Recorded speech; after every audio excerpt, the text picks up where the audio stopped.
కుసిర కట్టి ఊళ్ళోకి వచ్చనమ్మా చాలారి పూలు పెట్టి జాతరులు తెచ్చనమ్మా తంగేడు పూలు పెట్టి రంగాణ దూకేనమ్మా ముక్కు ముక్కెర పెట్టి ముల్లోకాల నెలనమ్మా ముంగార చూడంగా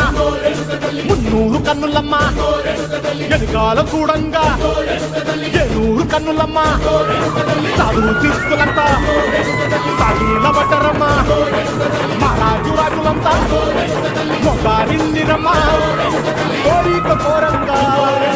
రంగులు పూసినాము ఆశలు తీరంగా ఏషాలు వేసినాము నీకన్నా పెద్దది